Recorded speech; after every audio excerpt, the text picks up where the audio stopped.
All right. This is a panel basically about styles. So I guess now this is a roundtable discussion about styles. And Lucky we found a round table. there you go. No, we don't talk about King Arthur, though. Jim and I do more generalized work because we do like superheroes and fantasy characters. Scott does more personalized work and works directly with the people. So this is really a nice, colorful blend of styles. So for me, I've done comic work and I've done film work. I've worked on The Walking Dead. I've worked on a couple of the Marvel movies. I worked on the original Heavy Metal. And then this is Jim Taylor, who's a partner with me in Recollection Magazine, which is a Golden Age book. And tell them the stuff that you've done. A lot of independent work. I did some work for DC for a Green Lantern story, educational materials, all sorts of. If they needed to be drawn, I'm willing to do it, except for portraits and landscapes. He's a fantastic penciler. And I paint portraits and landscapes. Isn't that fun? So my name is Scott Hamilton. I've been a professional illustrator Come sit with us. on 26 years now. I do started out with logo design and graphic design, web design, and started with caricatures about 20 years ago, and I still do all that. That's one of the most valuable texts.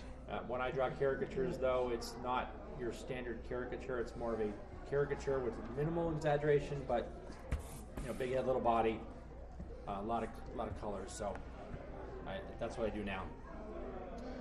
The most important thing that you got to learn about style is during the 1930s, artists came from all over. You'll find that there was a lot of artists that were involved with circus posters, which was the first American strong advertising that there was. And then it moved on to a certain form of advertising that was food, non-food. And what that means is you'll see these beautiful and ornate cigar boxes, the beer bottles, the wine bottles, etc. No computers back then, obviously. Everything was done by hand.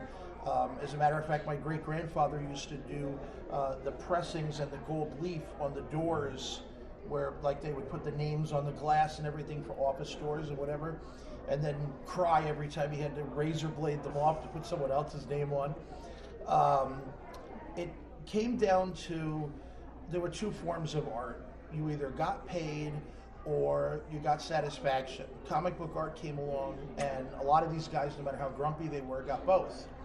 And it was the fat Ed Asner type smoking a cigar in the back room while everybody was going nuts in the front room trying to work on art.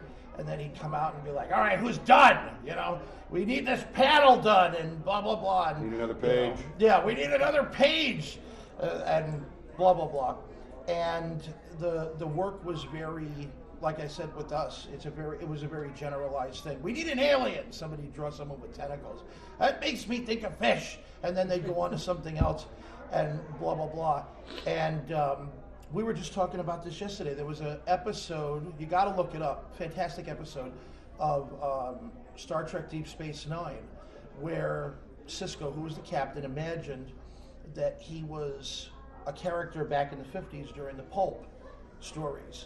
And JG, who's upstairs, was the artist for the book, and he had drawn the picture. And what it was is the artists were the predominant storytellers for comic books. It was not the writers. Everybody thinks, oh, I wrote a story, I need an artist. No, writers were the trash. And what they would do is they'd say, drew this picture of this beautiful alien girl, and the editor would be like, that's pretty good, I like that. Okay. So we can get a story for that. Yeah, we need a story for that. And it'd be like, I got a robot. And some guy would be like in the back, he goes, I do robots. Okay, there's yours. Don't give me crap. And then they'd go to the next one, and they'd go to the next one. But the writers were the low end. And the artists used to get incredible work out of it. But it was a unique style. It was a unique formation. And I'll tell you what's a good, cute little story. It was something that you said yesterday. Look at the top of my banner and then look at this other picture. You should tell them that. That was a really good one about style. So on my banner, if you look at my banner downstairs, at the very top there's a 4-group caricature. And it's from 2010. So the thing about art, And people say, oh, what's the trick about art and getting better? The trick about art and getting better is draw all the time. That's the only tip. You don't need to go to college, just draw, and draw everything. So I drew this picture 2010, very first group caricature. And if you look at it, and then look at the ones below it, completely different. Because they were all flat, colorless, just blah. And now, you know, I draw 3/4 view with tones and just completely different in 4 years. That's my progression. And you never stop learning. Right. You Never. and even today I'm drawing JG as Martok, and I've never done 7 or 8 different tones in a face before, but I'm really going all out on this piece. That's beautiful too. So you just try different things. You don't need to go to school and learn. Just if you want to learn something, grab, you know, if you want to learn pastels, grab them and use them. And try different things, and eventually you get to the point where, yeah, that's what I want to do. But I'm not done learning.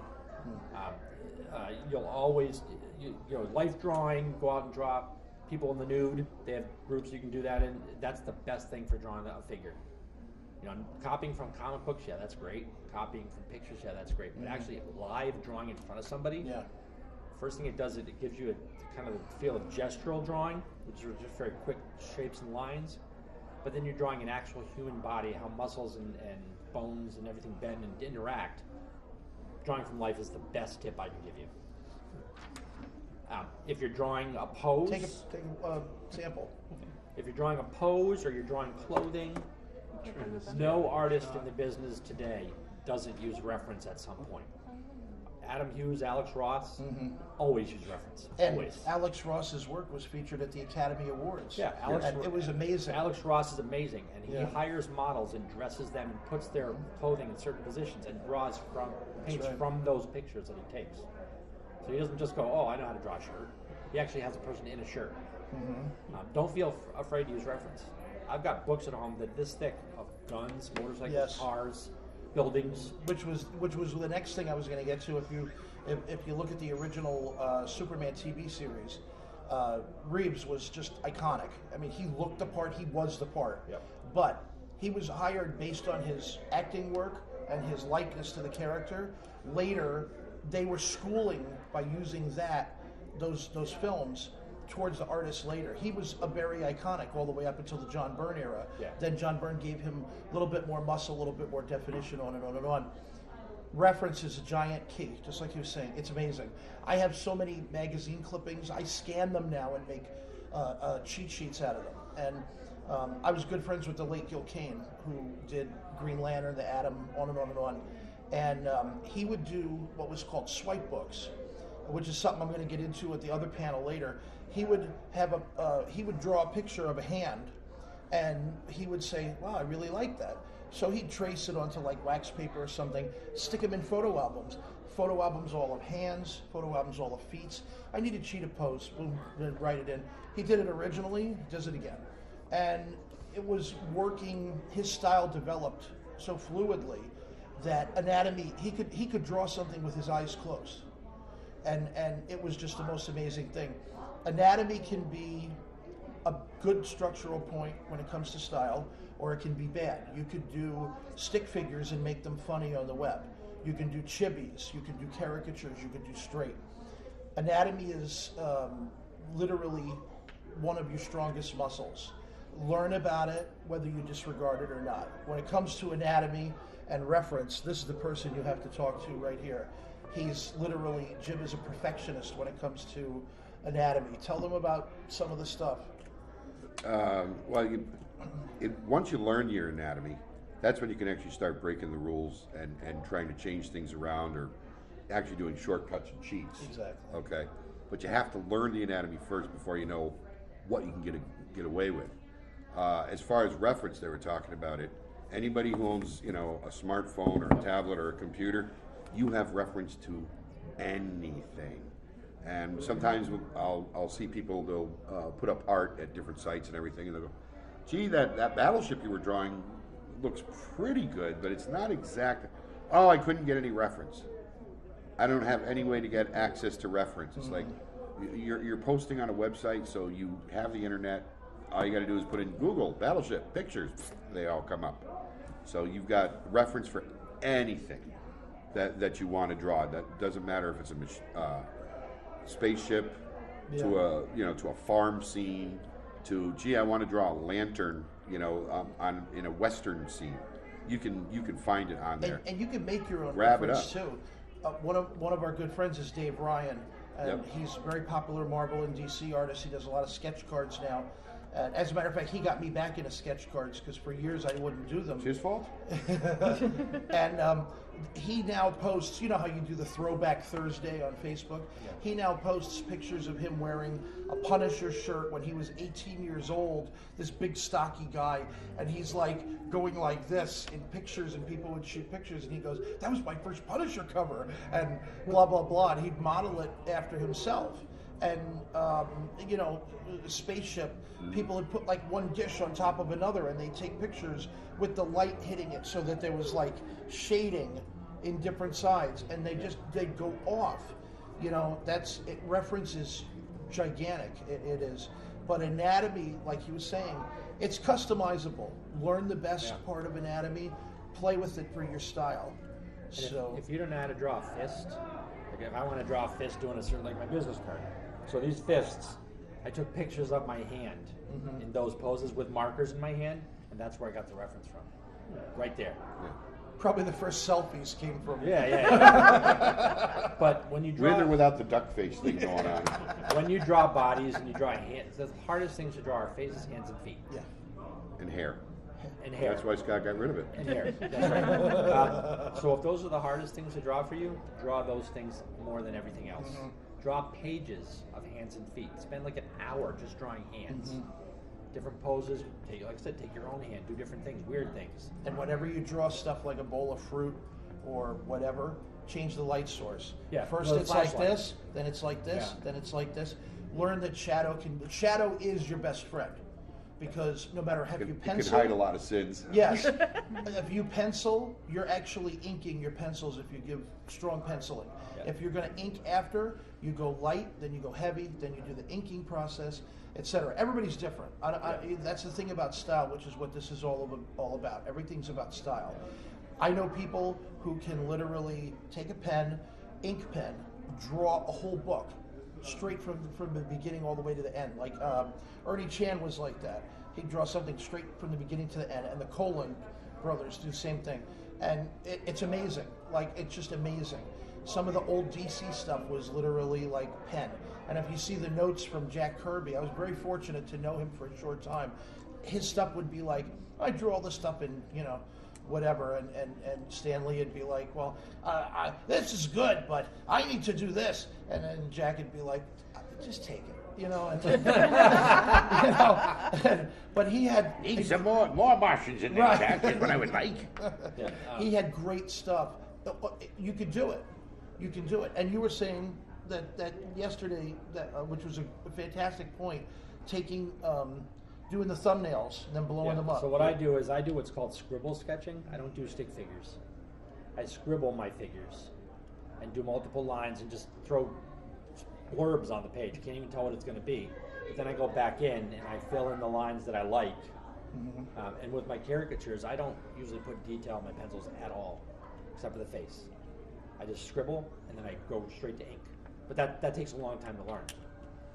One thing that's good about reference, though, we're talking about action figures these days, because action figures will have 32 points of articulation. So you can pose them however you want them and then shine a flashlight or a lamp on them and take pictures of angles. They're better than those wooden dolls. Yeah. I Much really better, do. much better. I really do find that better. So if you're looking to draw lighting and stuff, definitely learn how to draw lighting in your pictures, because it gives depth to what you're drawing. But draw every possible configuration of a light. Put a one figure pose and then shine it from every different direction and draw that. And that way you learn how light reflects, and you might have lights from 2 different sources or 3 different sources, and it just adds to your work so much. Real quick, I saw something that was. Oh, I'm sorry. Go ahead. No, I was just going to say 2 things that I just want to say. If you're not really sure about how to draw something, even with reference, you're still having a hard time with it, whether it's a foot or a hand or anything, please never hide behind that's my style. Yeah. It just that's means true. you don't know you just don't know how to do it yet, and you need help. Maybe you need some instruction or a critique from an artist that you really like or anything. I really hate when people say, "Oh, that's just my style." Yeah. No, to me, when somebody says that, it's like, so what you're really telling me is, I don't know how to draw it, so I just faked it. It's and straight out lazy. Hope it's Style is a matter of confidence. Yeah. If you're confident with the way the hand looks, that is your style. Yes. It's not an excuse. Yes. So you don't have to put it behind. Liefeld is perfect. You'll see a lot of Liefeld art where there's a lot of smoke at the bottom. Yeah. Or things blocking it. Or the legs that just seem to go on forever Yeah. off the Yeah, bat. 7 or 8 panels. Where the heck? He's actually, I will say though, he's a really nice guy in person. Yeah. He drew covers for a couple of my books years ago, and I talk to him still. He is a really nice person, and that is his style though. And when you look at, we can all judge because we do it professionally also. Now, if you really look at his real sketchbooks and the new stuff that he's doing, It's a lot better. yeah. But again, even if he's a slow learner, he's never stop learning. Yeah. So. That the other thing I was just going to say is that if you take your stuff around to have somebody look at it, never take that critique as a personal thing. Right. It's not A against lot you. of people they internalize it and they personalize it. Yeah. Oh, they're saying I'm a terrible person and I like drown kitties in the river. And no, they're just looking at the work, going, That's right. this looks really good, but you might still want to work on this, or this. And even if they give you a long list, shopping list of stuff that you should work on, never take it personally because they're looking at the work. They're not looking at you as a person and going, "Oh, you're a terrible person, and we don't like you, and you don't bathe often." And no, they're just saying, well, your backgrounds need a little tweaking because your perspective isn't correct on it. Look for your horizon lines and everything, and just sort of accept and go, "Okay, that's something I got to work on," and don't walk away feeling bad. They're not saying you're a terrible person. A lot of people will take those crits and they'll be like, "Oh man, I'm going to go and break all my pencils and never draw another thing again." Don't take it that way. And you know what? On the reverse side, you go to somebody big like Ed McGuinness or Neil Adams, and you show them your work.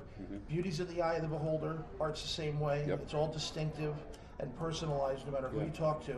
They're going to tell you they don't like your nose, they don't like your ear, they don't like this, you need whatever.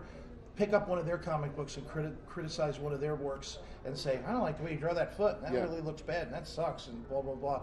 It's going to be the same thing in reverse. Also realize their styles too. Like for Exactly. example, you were mentioning like Neil Adams and Alex Ross. If your particular style of art is more anime type based, you wouldn't take it to them because Right. they're just going to look at it and go, "Well, This is a business of Legos. Things have to fit together or they never will. yeah." So it's true. I would take his stuff and I would show it to a Neil Adams. I would take something that you would do and show it to somebody who does a more lighthearted work or chibi Like a work Tom or Richmond or caricature San work. Viviano from Mad Magazine. Right. Yeah. You have to do. It's a custom fit. Right. And because we'll look at work and we'll give a critique and we'll say that's really good and blah blah blah. But I'm not going to bring my motorcycle to a refrigerator repairman. That's just the way it is. Jim So- Lee, Yeah, but when the he, refrigerator guy's a lot cheaper. Jim Lee got multiple rejection letters. Yes. He also went to conventions and people ripped his work apart. Said, you need to improve this. He came back, he worked his butt off for a year, came back a year later and got hired on the spot. And the funny thing was, his first official work that he got printed was from Rich Buckler in Solson Comics years and years ago. And Rich is a great friend, and he is one of these guys that he's very old style, very gritty. He's been accused of one thing or another. He just is one of the tightest artists when it comes to pushing a book. He can push a cover. He can push the insides of a book. He looked at Jim's stuff and he's like, "This would be perfect for this." And because he was a lot more vocal years ago, "This would be perfect for this." And he got him to do Samurai Santa, where this Santa Claus is outside of a Chinese restaurant and beats up these guys in an alleyway.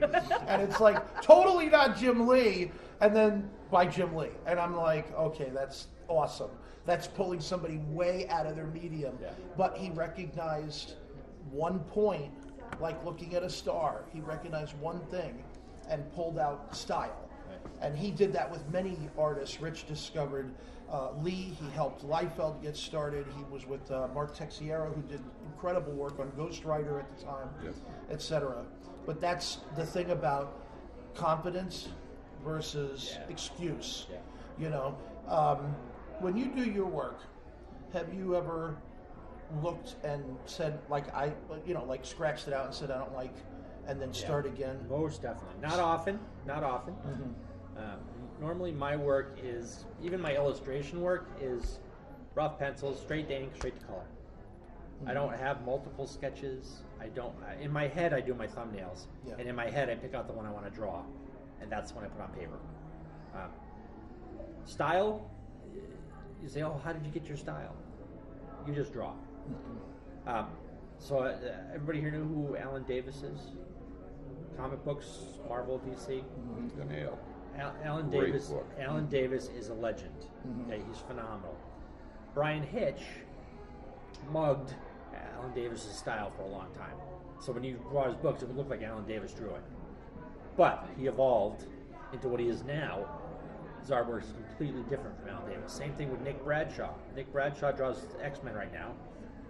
He mugged his style off of Art Adams and evolved into kind of Art Adams, but now Nick Bradshaw. Same thing with Phil Jimenez. Yeah. George Phil Perez.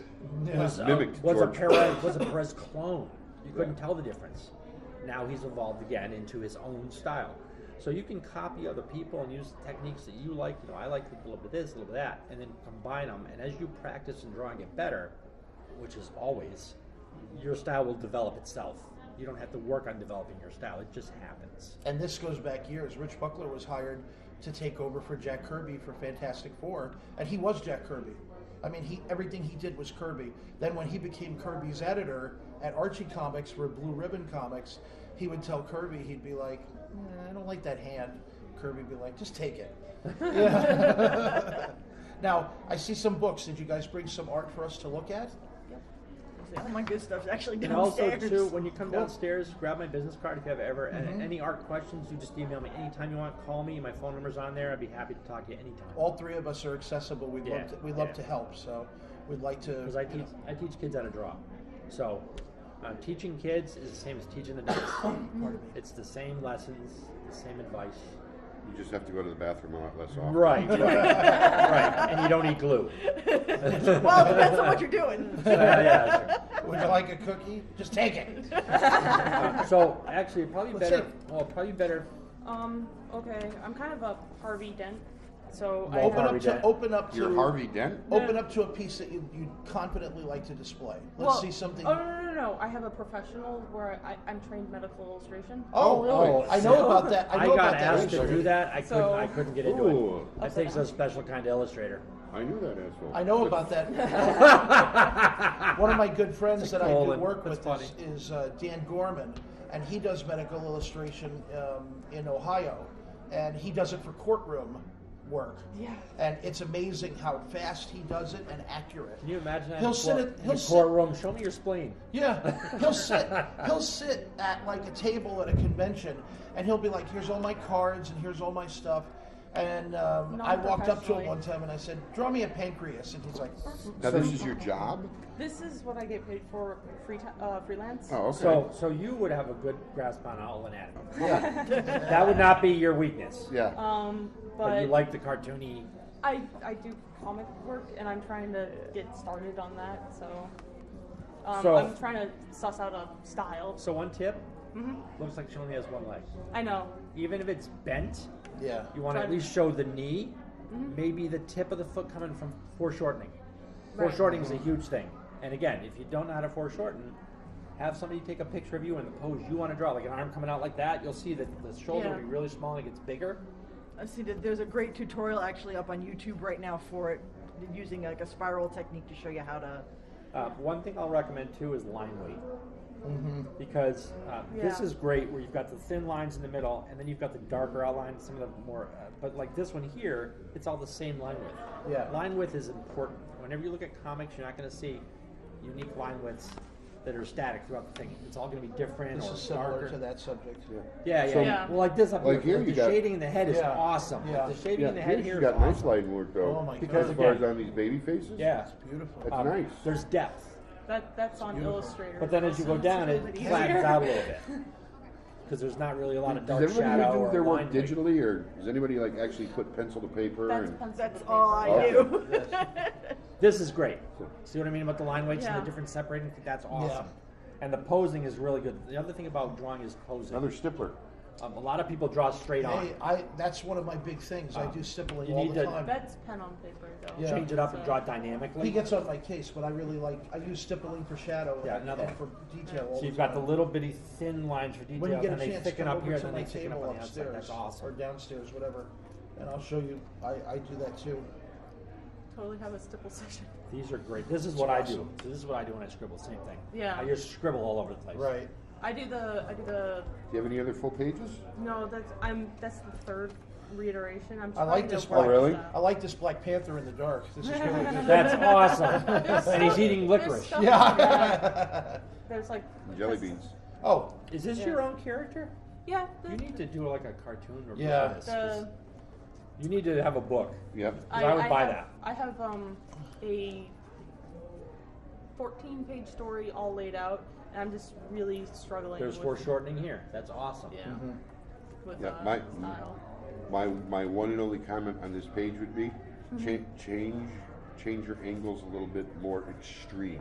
Okay. Okay, because I mean this is great as far as showing time and everything, but if you had had it where it was more of an upshot of the young girl looking up Okay. here, that would explain her looking up in this Oh, wow. in this panel.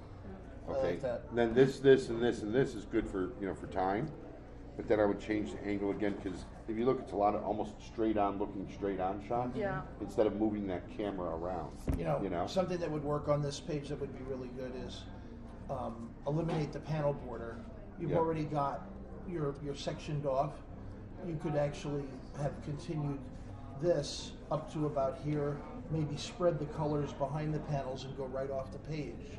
And it would give you panels are just to separate the scenes. But there are times when you don't need the borders itself.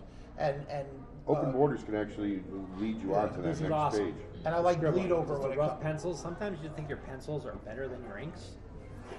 If you Yeah. use Photoshop These at are all, very unique. you can I like actually these a draw lot. your tight pencils So that you I'm- really like I'm- and scan them into Photoshop big on and darken them changing up your instead angles. of doing any ink Okay. work. The best way to That's another remember is you're the director Yes. of this little film. You know, you're the James Cameron Those are awesome. of this I movie. have nothing to show. So Oh. just take your camera and go nuts have a with it. nice Bring it in, hat. bring it out, bring it up, bring it down. I love I'm terrible as far as I love upshots. Take your 'Cause favorite. That's a powerful thing. Here's a You tip. get that big upshot going Here's a on. tip for camera angles. Watch your favorite movie. Yeah. Pause every time the frame changes. Yes. Yep. Yes. And take stills. If you've got a computer, take a screenshot and take them all and see how the cameraman and the what's the word I'm Director? looking for? No, the guy that Cinematographer? Director Cinematographer. of photography. And do that for each frame, and then look how they Be bring it careful out. with it for animation because they'll send it to a house. Right. And then the house will just Yeah. sit there and have like 50 whatever kids working on it. And it'll Yeah, be always all use the a same. real movie. And so most of these are just kind of like little scribbles. Well, I'm going to talk about you now. Okay, So- okay, so so I walked- you've seen. I walked over to Ed, and Ed was doing just This is headshots. wild. This is a great character that you've got to continue Yeah, that's on awesome. with. Ed was just doing headshots. Pretty much, yeah. So I said to Ed, I want this character, Pris, Bubblegum Crisis, I want her in her hard suit. I don't want just her face. So Ed did it. And how many times had you done that before? Pris, I've never done before. Any body, like a body like that. I'd say maybe 3 times out of 10. Okay, so minimally. Yeah. But it's a great drawing. But I didn't push you. I pushed you because I wanted that drawing, but I pushed you because I saw all you did was headshots. I wanted something different. And if you bring that, like I said, to shows, people will snap that up. They might like headshots, but they love body shots more. Even bust, just from here up.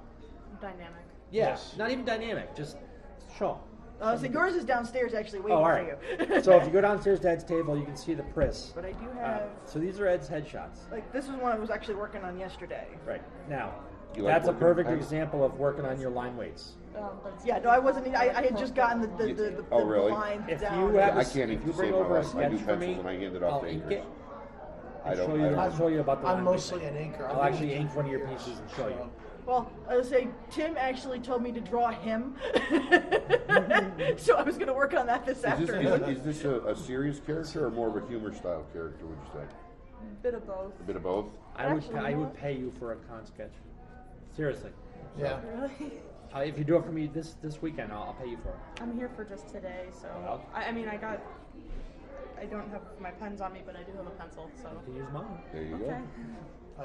I have a pad of art paper I at would- the table. I would turn this, seriously, I would turn these 3 pages here into a nice 3-channel Peanuts style, Yeah. Or even Strip. prints. Yeah. Prints. you know, strip. They're all part of the same story. Really? I think Well, you, for the most part. so I think you should have a goal for next If I year. flip it really Yeah. fast, will it look like they're moving?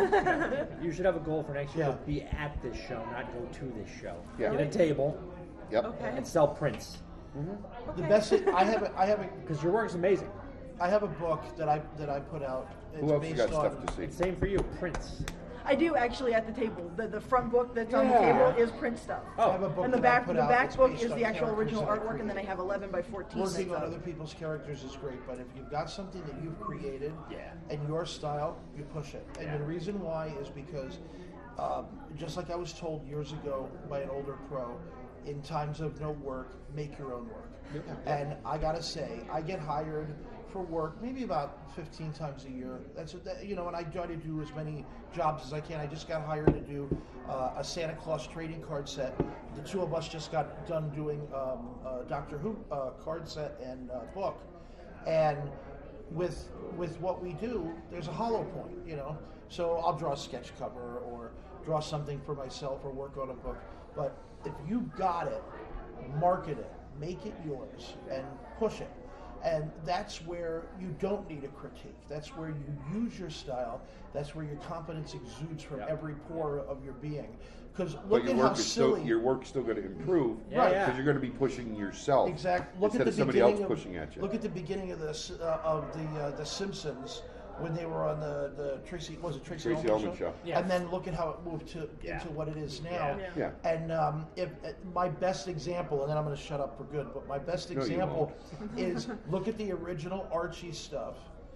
Go all the way back. Dark Horse has these beautiful books based on the original Archies.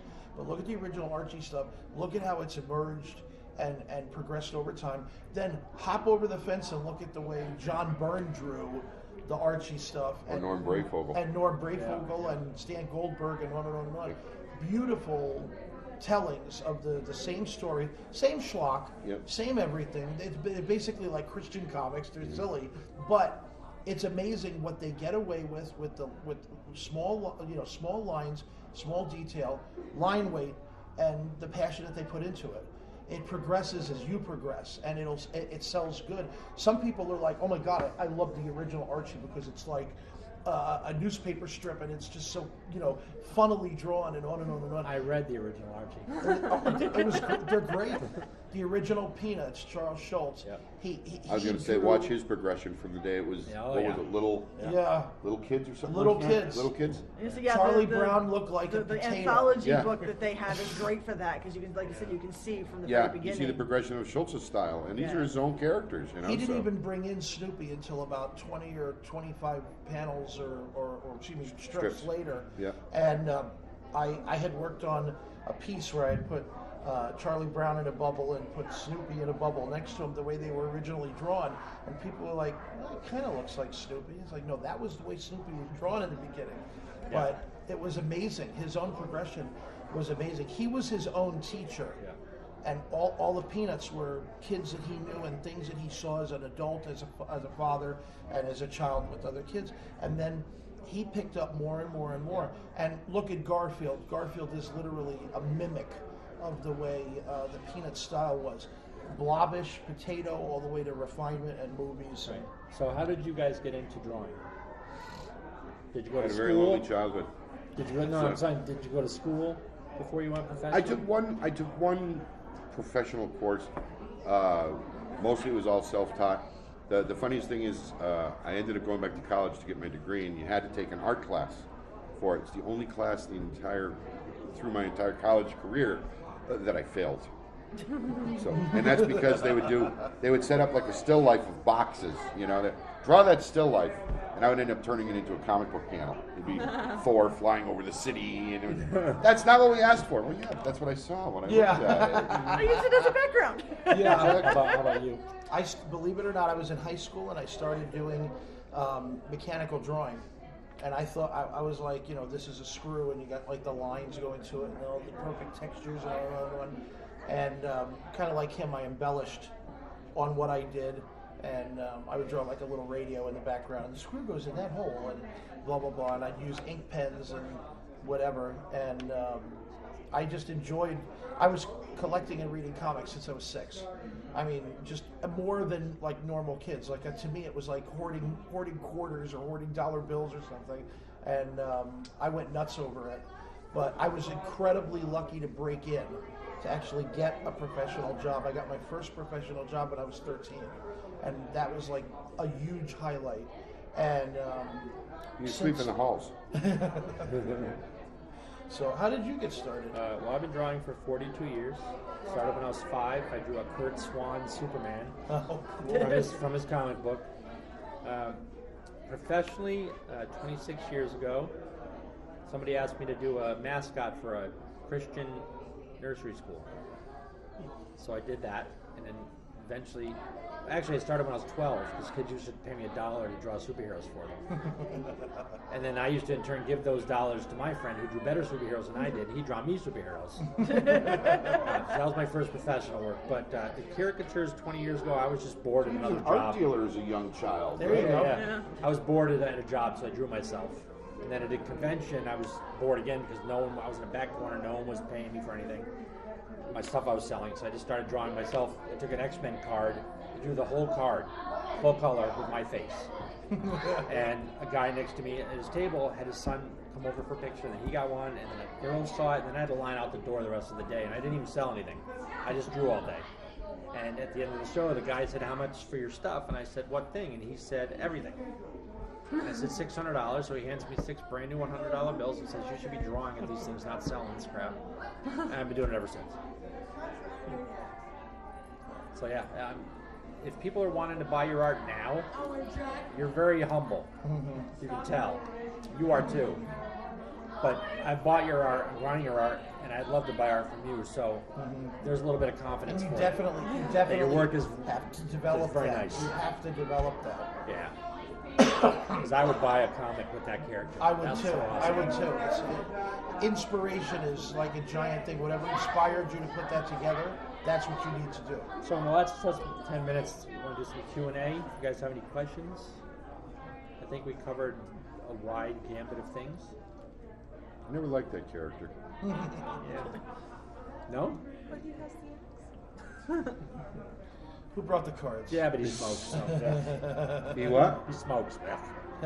So did Logan until they said, "Oh no, we can't have that anymore." Yeah. Yeah, but why So did did they Dan Grimm. why did they take Logan's cigar away from him? It's to try to not influence children. Well, I started working with Upper Deck doing sketch cards, and one of the rules was Howard the Duck always has to wear pants because you can't have a pantsless duck. Thank you, Nobody could smoke, no one can drink. So the Thing, Wolverine, and various other Nick Fury could not have cigars hanging out of their mouth. We did not fight the Nazis during World War II. I'm just letting you know right now. There's a whole bunch of Germans that are going. We fought Hydra during World War And II. AIM. And what's that? And AIM, And Advanced Idea Mechanics. yes, That's it. and that was the big thing. So now they can sell cards into Germany, and you're not allowed to show like the Iron Cross and blah blah blah blah blah. You're not allowed to show I couldn't any. sell that Captain America print there if I was there. Right. You can't sell anything that has any Christian or whatever iconography, no crosses in the background, no Jesus handing bread to somebody or blah, blah, blah. They made it to the point where the cards are just the heroes in an action pose, spandex, the end. And I find them so boring, but it's, As well as in complete denial of history. yeah. I feel like, I don't know if you guys read any of the mainstream comics like Marvel, DC, Image, but I kind of find that, like with the new 52 and whatever, they completely, I mean, think about it. You know Captain America for 75 years, and then all of a sudden, he's a new guy. He just Yeah. started yesterday. You know, forget about World War II. He was in Iraq, you know, and whatever, you It's know. fun to do that with new characters, like with characters everybody, like Guardians of the Galaxy and Right. like And what got me into comics was Jimmy Palmiotti and Amanda Connor on Power Girl. They're great. You're so young. I met them. Yeah. I met them And last Jimmy's a nice weekend. guy. They were And the you know who's also sweetest. nice is Peter Palmiotti. Is Peter's very nice. great. Yeah. I Peter's worked with great. him on one little thing, one very tiny little Yeah. thing, but he's a nice guy. My first comic was in 1970. I didn't even think your parents were out of high school then. Yeah. Peter's great, and we have this affliction for coffee. Yeah. Every morning he's always like, more coffee. Yeah. Okay. Well, if you guys don't have any questions, thank you. What was your first? I tend to think of stuff later on, so I'll Feel probably free end to, up like I poking said, you feel free to guys. stop by and chat. Oh yeah. My Well, first yeah. comic that got I published. guess I got questions on marketing. Oh, You gotta That's- come to the. You gotta come to the one that Free we. to Free to fee, fee. yeah. That's where we Yeah, have that's- to talk okay. about that. The reason is because I do a lot of charity work, and I do a lot of work like, oh, the publisher wants you to just draw something, but he can't afford to pay you, and blah blah blah. I don't want to say successful, but I've been good with people to show them how to do free things, charity work, And turn it into whatever, turn it into paying work, Right. or turn it into paying projects. And it's important to know what you do is yours Yep. until it's theirs, until it's yours again. And it doesn't have to do with just rights. It has to do with a lot of liability and Right. what we discussed here, like confidence and whatever. But it's a really important thing. That's It's about not. 3 hours. Yeah, that's Um, right. So 3 pieces of advice. First of all, once you draw something, it's copyrighted. Not legally, but if you've got 90 days if someone, and that's from when someone tries to steal your work, not from when you drew it. So once you find out someone's using, you have 90 days to copyright your work.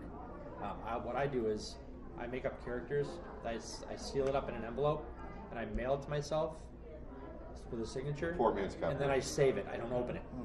So it's got a date and a time when it was done. Second thing, Facebook. Make a fan page for Facebook and post all your art on it, whatever, and then ask us to link to you. And I've got 1,650 friends.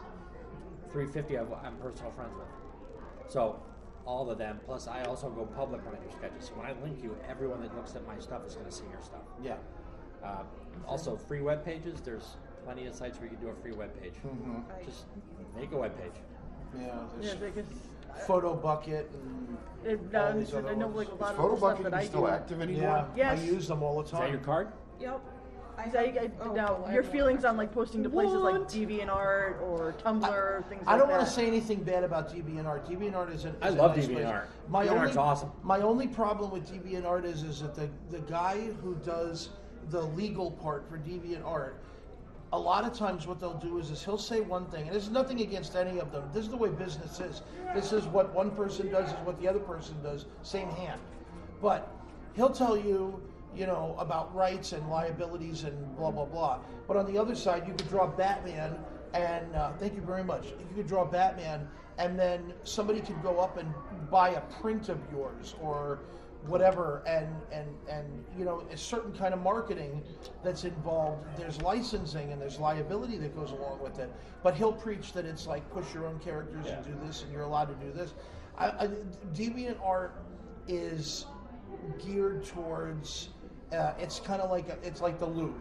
It's a free museum of ideas and concepts that you can push. Because I see a lot of photography and a lot of here's my sculpture and here's my I've been on custom DA figures. I've been on DA for 9 years. I've never once had anybody message me about any image I posted, Yeah. copyrighted or not. Yeah, So you so will I not have- have a problem. No. Yeah, I've got 7 years with them. You will not Yeah. have a problem. I just get a little worried because I see the direction that some of the companies are going in now. Years ago, they would say, "Don't draw any of our stuff."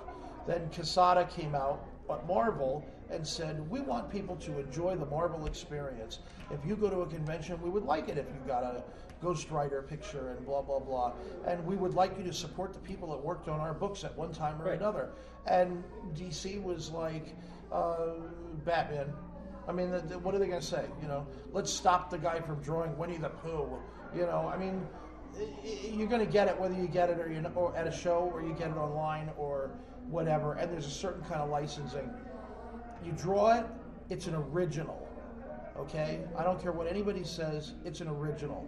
If I draw Batman on the back of this piece of paper and and I hand it to you, that's original. I'm not mass marketing it. I'm not making 5,000 copies. Right. I'm not claiming I own it. I don't even have to put owned by DC. It's an original and it's yours. And if you want to resell it, that's your property. That's like garage sale. You can do whatever you want to do with that. Rip it in half if you want to do that too. Here, I'm selling Batman's ass. But the thing is that if that's what you do, that's what you do. And you're not mass marketing. And a lot of times, I think you can go up to, is it 100 personal copies? I'm pretty sure, but 1 or 150, wasn't it? As long as Something. you're not regularly marketing Right. sales of other people's characters, you'll Right. be fine. and if you're somebody that does a print, you've got like a beautiful Electra, let's say, or Yeah. Invisible Girl, and you draw it, and then you put prints out on the table. You might only sell 2 prints the whole day, and then something else, and something else, and something else, and then it's not like you sold 10,000 Yeah, of and them. nobody's going to bother you. No. And if they do, play ball. You know, Okay. hey, I'll get rid of. I I've won't. actually. Yeah, I won't do that anymore. Yeah, I've actually had it happen to me one time, just once in 40 years.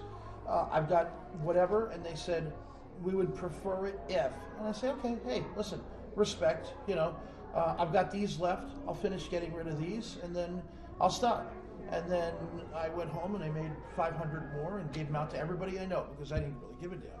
But the thing is that you know, what are they? You know, what are they going to? At the end of the day, what are they going to accomplish by launching a $100,000 plus lawsuit for a $10 print? And there are so many people doing. Every artist does prints of other people's characters. Everyone.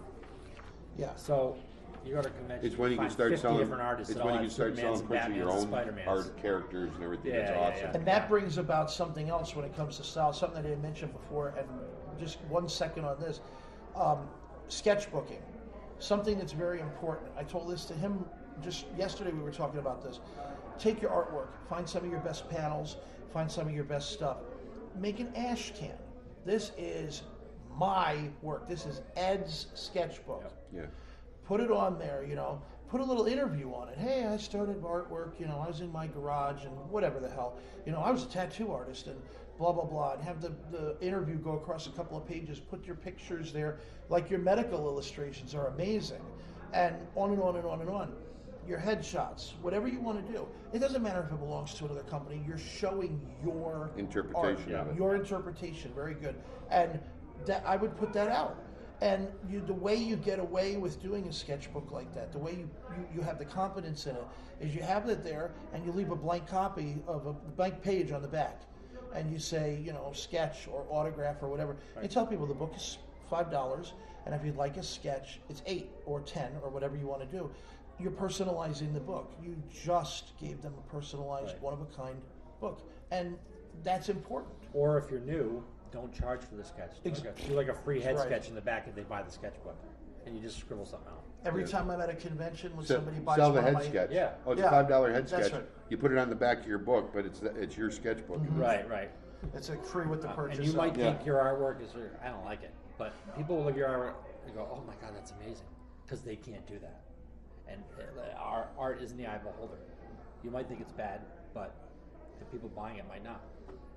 So just throw it out there. How many popular artists like a Dali have scribbled, Salvador Dali, just a little scribble, and it's gonna sound funny. Christopher Columbus, who was a very big artist, he used to do basketball prints and whatever for the NBA and whatever.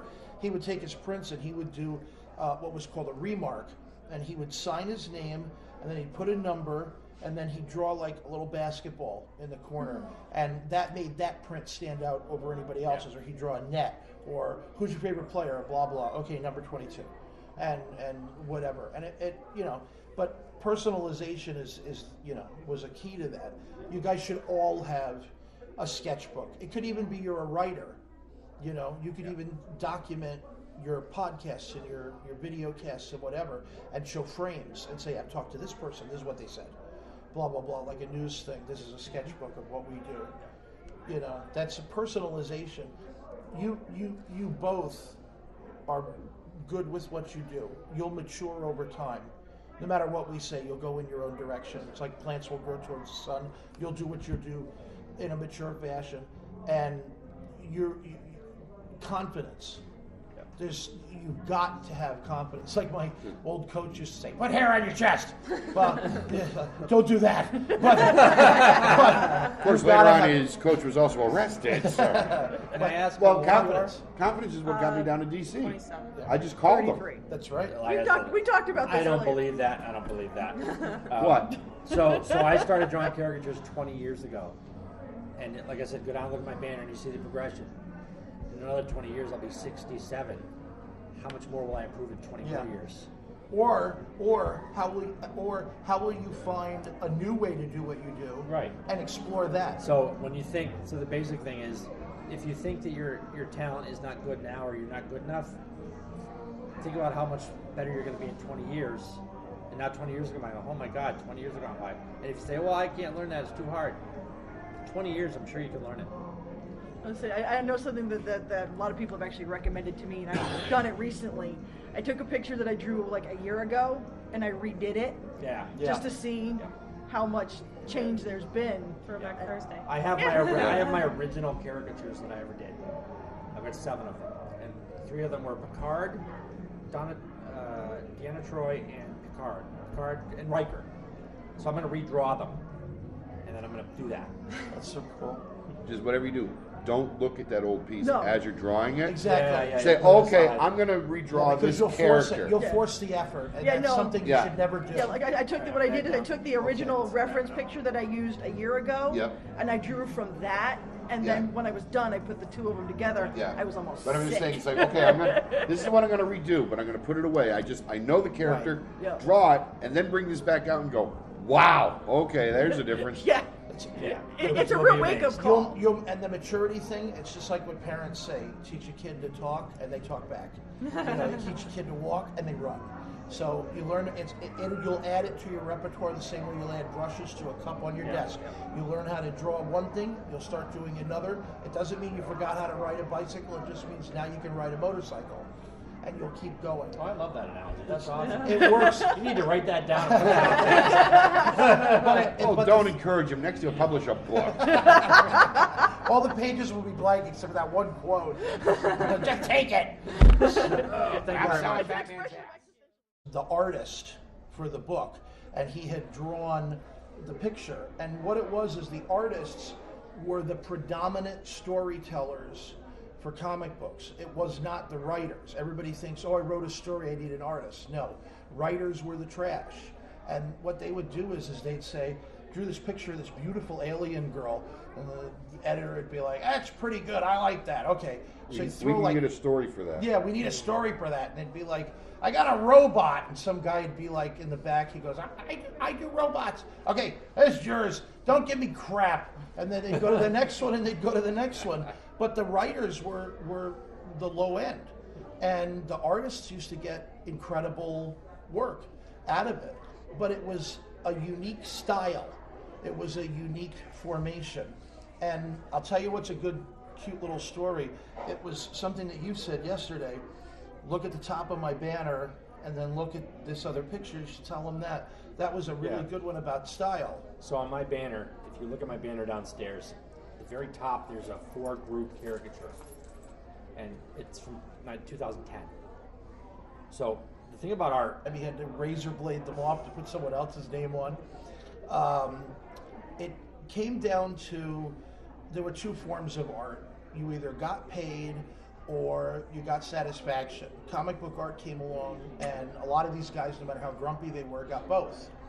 And it was the fat Ed Asner type smoking a cigar in the back room while everybody was going nuts in the front room trying to work on art. And then he'd come out and be like, all right, who's done? You know, we need this panel done, and blah, blah, blah. And, need another page. Yeah, we need another page, and blah, blah, blah. And the work was very, like I said with us, it was a very generalized thing. We need an alien. Somebody draw someone with tentacles. That makes me think of fish. And then they'd go on to something else, and blah, blah, blah. And we were just talking about this yesterday. There was an episode, you got to look it up, fantastic episode of Star Trek Deep Space Nine, where Cisco, who was the captain, imagined that he was a character back in the 50s during the pulp stories. And JG, who's upstairs, was, all right. This is a panel basically about styles. So I guess now this is a roundtable discussion about styles. And lucky we found a round table. there you go. Yeah, we don't talk about King Arthur, though. Jim and I do more generalized work because we do like superheroes and fantasy characters. Scott does more personalized work and works directly with the people. So this is really a nice, colorful blend of styles. So for me, I've done comic work and I've done film work. I've worked on The Walking Dead. I've worked on a couple of the Marvel movies. I worked on the original Heavy Metal. And then this is Jim Taylor, who's a partner with me in Recollection magazine, which is a Golden Age book. And tell them the stuff that you've done. A lot of independent work. I did some work for DC, for a Green Lantern story, educational materials, all sorts of. If they need it to be drawn, I'm willing to do it, except for portraits and landscapes. He's a fantastic penciler. And I paint portraits and landscapes. Isn't that fun? So my name is Scott Hamilton. I've been a professional illustrator for going us. on 26 years now. I do started out with logo design and graphic design, web design, and started with caricatures about 20 years ago, and I still do all that. It's one of the most valuable texts. When I draw caricatures, though, it's not your standard caricature. It's more of a caricature with minimal exaggeration, but big head, little body, a lot of colors. So that's what I do now.